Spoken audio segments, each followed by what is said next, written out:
모두가 삼성전자와 SK하이닉스의 상승에만 집중하는 동안 월스트리트의 스마트머니는 이미 다음 타겟으로 조용히 이동하기 시작했습니다. 그게 뭐냐? 바로 2차 전지입니다. 여러분이 이 영상을 보고 계신 지금 이 순간에도 글로벌 빅테크 기업들은 수조 원짜리 계약서에 사인을 하고 있고 정부는 규제를 바꾸고 있으며 산업 구조 자체가 재편되고 있습니다. 문제는 대부분의 개인 투자자들은 이 움직임을 감지하지 못하고 있다는 겁니다. 왜 그럴까요? 언론은 반도체 열풍만 보도하고 증권사 리포트는 전기차 시장 둔화만 강조하기 때문입니다. 하지만 진짜 게임 체인저는 따로 있었습니다. 제가 오늘 여러분께 알려드릴 내용은 단순한 주식 정보가 아닙니다. 이건 앞으로 최소 5년에서 10년 동안 글로벌 산업 지도를 완전히 바꿀 메가트렌드의 시작점입니다. AI 혁명의 진짜 수혜주가 누구인지, 왜 지금이 마지막 저점 매수 기회인지, 그리고 어떤 종목들이 폭발적으로 재평가될 수밖에 없는지를 정확히 짚어드리겠습니다. 이 정보를 알고 있는 사람과 모르는 사람의 수익률 격차는 앞으로 몇 년 뒤 최소 몇백 % 이상 벌어질 겁니다. 13분만 집중해주세요. 이 영상 하나면 충분합니다. 자, 먼저 핵심부터 말씀드리겠습니다. 지금 시장에서 가장 중요한 키워드는 AI입니다. 그런데 대부분의 사람들은 AI 하면 반도체만 생각합니다. 엔비디아, AMD, 삼성전자, SK하이닉스 이런 기업들 말이죠.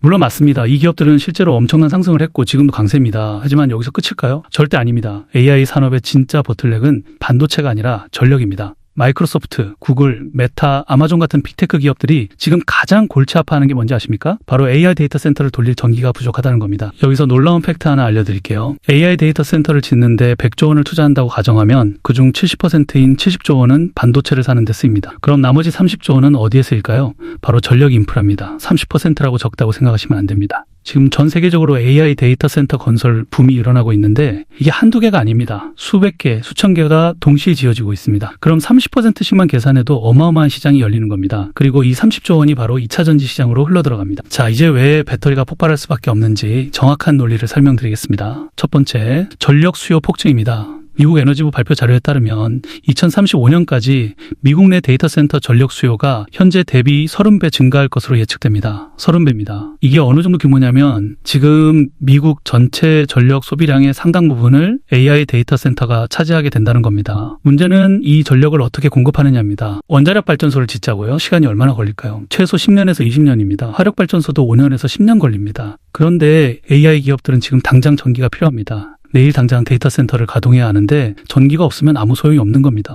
그래서 선택한 게 태양광입니다. 태양광은 설치 기간이 비교적 짧습니다. 1년에서 2년이면 충분히 가능합니다. 그래서 지금 미국과 유럽 전역에서 태양광 발전소 건설이 폭발적으로 증가하고 있습니다. 그런데 여기서 결정적인 포인트가 나옵니다. 태양광만으로는 안정적인 전력 공급이 불가능하다는 겁니다. 왜냐하면 태양은 밤에 안 뜨고 비 오는 날은 발전량이 떨어지기 때문입니다. AI 데이터 센터는 24시간 365일 가동되어야 하는데 전력이 불안정하면 치명적입니다. 한 번이라도 전력이 끊기면 수천억 원 규모의 데이터가 날아갈 수 있습니다. 그래서 반드시 필요한 게 ESS, 즉 에너지 저장 시스템입니다. 낮에 만든 전기를 배터리에 저장해뒀다가 밤에 쓰는 겁니다. 태양광과 ESS는 이제 세트입니다. 태양광이 늘어나면 ESS도 자동으로 늘어날 수밖에 없는 구조입니다. 두 번째 포인트, 중국 배제입니다. 지금까지 ESS 시장은 중국이 80% 이상 장악하고 있었습니다. 왜냐하면 중국 배터리가 한국 배터리보다 훨씬 쌌기 때문입니다. 성능은 좀 떨어지지만 가격이 절반 수준이니까 당연히 중국 제품을 많이 썼던 겁니다. 그런데 상황이 완전히 바뀌었습니다. 미국 정부가 중국산 배터리에 대한 관세를 기존 40%에서 58.4%로 대폭 인상했습니다. 여기서 끝이 아닙니다. 보안 문제 때문에 주요 데이터 센터에서 중국 배터리 사용을 아예 금지하기 시작했습니다. 왜냐하면 중국 배터리에 백도어가 심어져 있을 가능성이 있기 때문입니다. 데이터 센터는 국가 안보와 직결된 핵심 시설입니다. 여기에 중국산 배터리를 쓴다는 건 보안상 너무 위험하다는 판단이 나온 겁니다. 그래서 지금 미국, 유럽의 주요 빅테크 기업들이 한국 배터리로 대거 전환하고 있습니다. LG 에너지 솔루션, 삼성 SDI, SK온 같은 한국 배터리 3사의 주문이 폭주하고 있다는 겁니다. 세 번째 포인트, 공급망 재편입니다. 중국이 가만히 있을까요? 당연히 아닙니다. 중국 정부가 히토류에 이어 배터리의 핵심 소재인 음극재 수출까지 규제하기 시작했습니다. 미국에 대한 보복 조치인 겁니다. 그런데 이게 오히려 한국 기업에게는 엄청난 기회가 됐습니다. 왜냐하면 한국도 음극재를 만들 수 있거든요. 대표적인 게 포스코 퓨처엠입니다. 이 회사가 최근에 6,700억 원 규모의 음극재 공급 계약을 따냈습니다. 회사 창립 이래 최대 규모입니다. 가격은 중국보다 비싸지만 탈중국 흐름 때문에 한국산을 선택하는 겁니다. 앞으로 이런 계약이 더 늘어날 수밖에 없습니다. 자, 이제 실제 숫자로 확인해 보겠습니다. LG 에너지 솔루션을 보시죠. 이 회사의 올해 ESS 수주 규모가 전년 대비 2배로 폭증했습니다. 2배입니다. 그것도 전기차 시장이 둔화되고 있는 상황에서 말입니다. 어떻게 이런 일이 가능할까요? 바로 AI 데이터 센터 수요 때문입니다. LG 에너지 솔루션은 국내 배터리 3사 중에서 유일하게 북미 현지에 ESS 전용 공장을 갖고 있습니다. 그것도 FP 배터리 전용 생산 라인까지 구축했습니다. 여기서 더 놀라운 건 원래 전기차 배터리를 만들던 생산 라인을 아예 ESS 라인으로 전환하고 있다는 겁니다. 왜 그럴까요? 전기차보다 ESS가 더 돈이 되기 때문입니다. 지금 생산하는 족족 완판되고 있습니다. 내년에는 생산 캐파를 2배로 늘린다고 합니다. 만약 이게 다 팔린다면 향후 1년에서 2년 사이에 ESS 부문 매출이 3배에서 4배로 폭증하는 겁니다. 이 주가에 반영 안 될 수가 있겠습니까? 글로벌 시장 전망도 보시죠. 리튬이온 배터리 기반 ESS 시장 규모가 2035년까지 현재 대비 10배 성장할 것으로 예측됩니다. 10배입니다. 이건 단순 예측이 아니라 이미 진행되고 있는 현실입니다. 지금 이 순간에도 전 세계에서 수백 개의 태양광 프로젝트가 진행 중이고 그 모든 프로젝트에 ESS가 필수로 들어갑니다. 더 중요한 건 배터리 기업들의 사업 모델 자체가 진화하고 있다는 겁니다. 예전에는 배터리만 만들어서 팔았습니다. 그런데 지금은 배터리를 넘어서 에너지 사업자로 변신하고 있습니다. 무슨 말이냐면 배터리 기업들이 전기 사업 허가까지 취득하고 있다는 겁니다. 이제 배터리 기업이 작은 발전소 역할을 하는 겁니다. 태양광에서 만든 전기를 배터리에 저장했다가 필요한 곳에 공급하는 일종의 에너지 중개 사업까지 하게 된 겁니다. 여기에 더해서 AI 기반 화재 예방 시스템, 예측 가능한 전력 공급 시스템까지 통합해서 제공합니다. 그러니까 단순히 배터리만 파는 게 아니라 토탈 솔루션을 제공하는 겁니다. 이렇게 되면 부가가치가 몇 배로 뛰어오릅니다. 배터리 하나 팔아서 100원 남기던 걸 이제는 1000원 남길 수 있게 되는 구조입니다. 이게 지금 주가 재평가로 이어지고 있는 겁니다. 그리고 트럼프 정부의 감세안도 오히려 호재로 작용하고 있습니다. 원래 바이든 정부는 2028년까지 신재생 에너지에 세액 공제 혜택을 주기로 했었습니다. 그런데 트럼프 정부가 이걸 2027년으로 1년 앞당겼습니다. 왜 그럴까요? 신재생 에너지 지원을 축소하려는 의도였습니다. 그런데 결과는 정반대로 나왔습니다. 오히려 기업들이 2027년까지 서둘러 태양광 프로젝트를 완공하려고 달려들고 있습니다. 왜냐하면 1년 일찍 완공하면 더 많은 보조금을 받을 수 있기 때문입니다. 그래서 지금 미국 전역에서 태양광 프로젝트 발주가 폭증하고 있습니다. 2027년까지는 2년밖에 안 남았습니다. 원전이나 화력발전소는 2년 안에 못 짓습니다. 하지만 태양광은 가능합니다. 그래서 데이터 센터 기업들, 에너지 기업들이 지금 앞다퉈 태양광 프로젝트에 뛰어들고 있는 겁니다. 그리고 태양광이 늘어나면 ESS도 자동으로 늘어납니다. 이게 지금 한국 배터리 기업들에게 엄청난 수혜로 돌아오고 있는 겁니다. 잠깐 더 깊은 이야기 하나 하고 갈게요. 지금까지 말씀드린 내용들 사실 전체 그림의 일부입니다. 영상에서는 시간 관계상 다 담을 수가 없거든요. 지금 화면 아래 댓글창이나 영상 설명란 보시면 링크가 있습니다. 이 링크를 클릭하시면요. 실시간 정보 공유방에 입장하실 수 있어요. 여기서는 지금 말씀드린 내용보다 훨씬 더 구체적이고 실시간으로 업데이트되는 정보들을 받아보실 수 있습니다. 어떤 정보들이 제공되냐면요. 당일 주목해야 할 종목과 테마를 아침마다 실시간으로 올려드리고 있고요. 앞으로 대장주될 가능성이 높은 종목들 이런 것들도 분석해서 공유해드립니다. 영상보다 훨씬 더 구체적이고 실시간으로 업데이트되는 정보들입니다. 다시 한번 댓글창이나 영상 설명란 보시고 신청하시기 바랍니다. 자, 이제 가장 중요한 부분입니다. 그래서 어떤 종목을 봐야 하느냐는 겁니다. 첫 번째로 주목해야 할 기업은 PNT입니다. 이 회사는 원래 배터리 제조 장비를 만드는 기업이었습니다. 국내 1위 장비 업체죠. 그런데 최근에 사업 모델을 완전히 확장했습니다.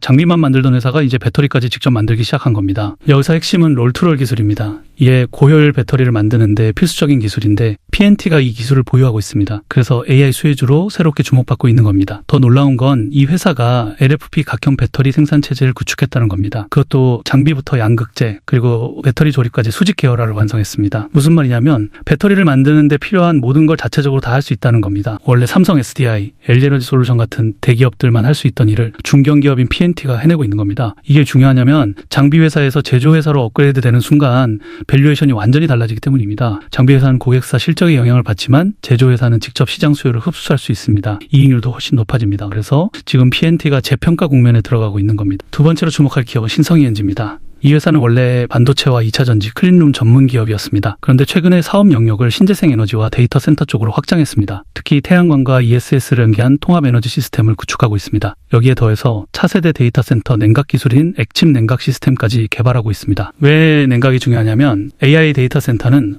엄청난 열을 발생시키거든요.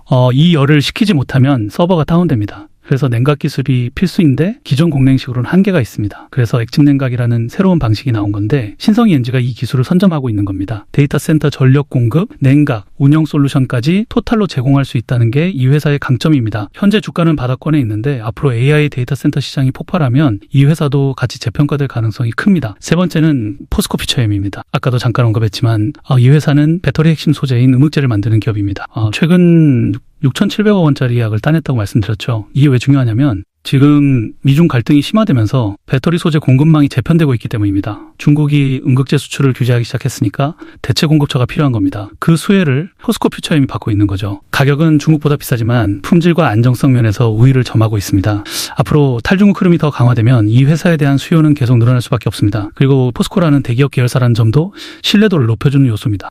글로벌 기업들 입장에서는 중소기업보다 대기업 계열사와 장기 계약을 맺는 게 더 안심이 되겠죠. 자, 지금까지 AI 혁명이 왜 2차 전지로 확산될 수밖에 없는지, 그리고 어떤 기업들이 수혜를 받을 것인지 정확히 짚어드렸습니다. 마지막으로 가장 중요한 질문 하나만 드리겠습니다. 지금이 매수 타이밍이냐는 겁니다. 제 대답은 명확합니다. 지금이 마지막 저점 매수 기회일 가능성이 높습니다. 왜 그럴까요? 2차 전지 주가는 지난 2년간 마이너스 70%에서 80%까지 폭락했습니다. 전기차 시장 둔화 때문이었죠. 하지만 지금은 완전히 다른 게임이 시작됐습니다. AI 데이터 센터라는 새로운 수요처가 생긴 겁니다. 그것도 전기차보다 훨씬 더 큰 시장입니다. 여기에 휴머노이드, 로보택시 같은 차세대 모빌리티까지 상용화 단계에 들어가고 있습니다. 이 모든 곳에 배터리가 들어갑니다. 시장은 항상 선제적으로 움직입니다. 삼성전자와 SK하이닉스가 폭등한 건 실적이 좋아서가 아니라 AI 기대감 때문이었습니다. 마찬가지로 2차 전지도 실적이 나오기 전에 주가가 먼저 움직일 겁니다. 이미 움직이기 시작했습니다. 문제는 대부분의 투자자들이 이 흐름을 아직 모른다는 겁니다. 언론도 증권사도 아직 주목하지 않고 있습니다. 그래서 지금 이 기회인 겁니다. 테슬라를 보세요. 전기차 성장이 멈췄는데도 주가는 왜 올라갈까요? AI 수혜주로 재평가받았기 때문입니다. 2차 전지도 똑같은 길을 가고 있습니다. 전기차 시장 둔화는 이미 주가에 반영됐습니다. 하지만 AI 수혜는 아직 반영 안 됐습니다. 앞으로 반영될 겁니다. 그때는 이미 늦습니다. 주가가 2배, 3배 오른 다음에 들어가면 수익률이 제한적입니다. 여러분이 지금 이 영상을 보고 계신 게 행운입니다. 대부분의 사람들은 몇 달 뒤에 뉴스에서 2차 전지 대박 났다는 기사를 보고 뒤늦게 알게 될 겁니다. 그때는 이미 주가가 고점 근처입니다. 하지만 여러분은 지금 알았습니다. 남들보다 최소 3개월에서 6개월 앞서 알게 된 겁니다. 이 정보 격차가 바로 수익률 격차로 이어집니다. 물론 투자는 본인 판단입니다. 제가 매수하라고 강요할 수는 없습니다.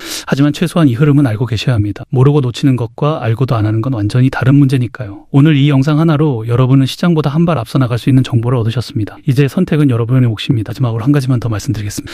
이런 정보를 유튜브에서 공개하는 건 사실 쉽지 않은 결정이었어요. 하지만 정보는 공유될 때 더 큰 가치를 만든다고 믿습니다. 여러분이 이 영상을 보고 수익을 내신다면 그게 저한테는 가장 큰 보람입니다. 오늘 영상이 도움이 되셨다면 좋아요와 구독 부탁드립니다. 그리고 주변에 투자하시는 분들께 이 영상을 꼭 공유해주세요. 함께 성공하는 게 진짜 성공입니다. 다음 영상에서는 더 깊이 있는 종목 분석과 구체적인 매수 타이밍 전략을 가져오겠습니다. 여러분의 성공 투자를